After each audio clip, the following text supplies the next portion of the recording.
துவரம்பருப்பு நல்லா வேக வச்சு எடுத்துக்கணும். ஊற வச்சு கரைச்சி எடுத்துக்கலாம். தக்காளி எடுத்துகிட்டு நல்லா பிசைஞ்சிக்கலாம். இந்த புளி தண்ணி ஆட் பண்ணிக்கலாம். கரைச்சி வச்ச புளி தண்ணி நல்லா பிசைஞ்சிக்கலாம்.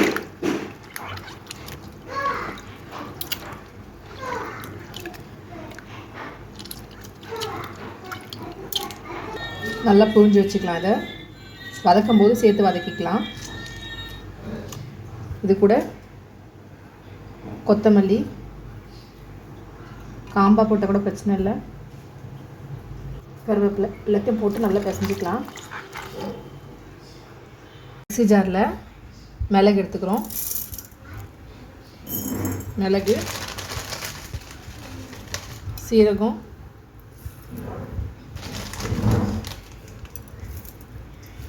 இது கூட பூண்டு ஒரே ஒரு போட்டு ஒட்டிக்கலாம். இந்த மாதிரி அரைச்சி வச்சுக்கலாம். பருப்பு வேக வச்ச பேனே வச்சுருக்கேன்.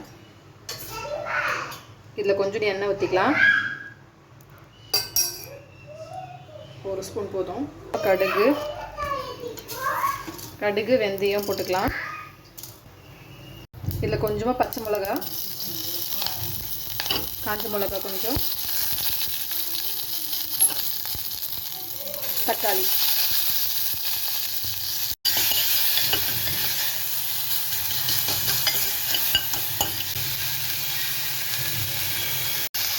கருவேப்பிலை போட்டுக்கலாம். இப்போ அரைச்சி வச்சுருக்கோம் இல்லைங்களா, இடிச்சு வச்சுருக்கோம். அந்த பொடி வந்து இப்பயும் போட்டுக்கலாம், இல்லை இறக்கும் போதும் போட்டுக்கலாம். நான் இறக்கும் போது தான் போட போகிறேன். இதில் கொஞ்சம் பெருங்காயத்தூள்,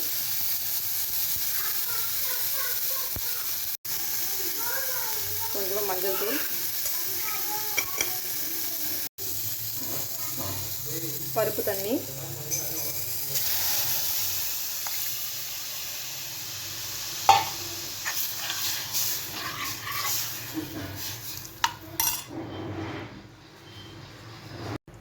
பருப்பு கொதிக்கும் போது இந்த புளி தண்ணியை ஆட் பண்ணிக்கலாம்.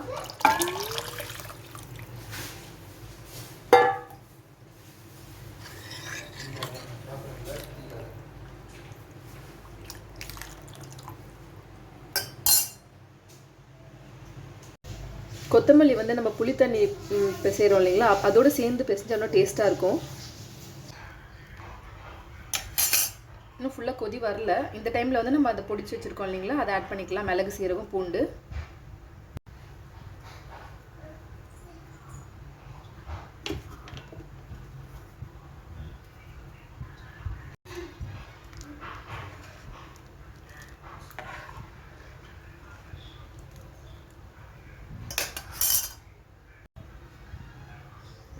நான் ஏன் பச்சை மிளகா கம்மியாக ஆட் பண்ணேன்னா, என்னுடைய 1 வயசு பாப்பாக்கும் இதே தான் நாங்கள் கொடுக்க போகிறேன்.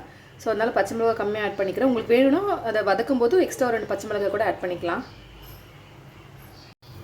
இந்த ஸ்டேஜில் கல் உப்பு ஆட் பண்ணிக்கலாம். சாப்பாட்டில் உப்பு போடல, அதனால கொஞ்சம் உப்பு தான் இருக்கும், ஜாஸ்தியாக தான் இருக்கும்.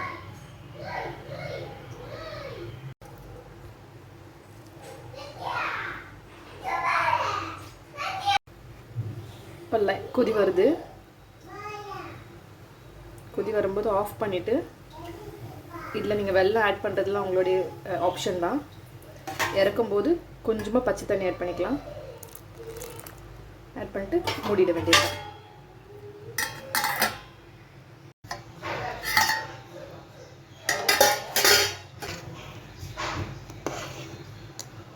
கொஞ்சமாக ஒயிட் ரைஸ் எடுத்துருக்கோம்.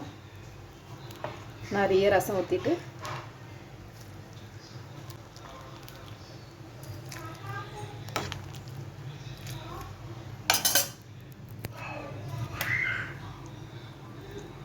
இப்படி ஊற்றிட்டு சாப்பிட்டா ரொம்ப டேஸ்ட்டாக இருக்கும். ஒரே வாட்டி இதே மாதிரி ட்ரை பண்ணி பாருங்கள்.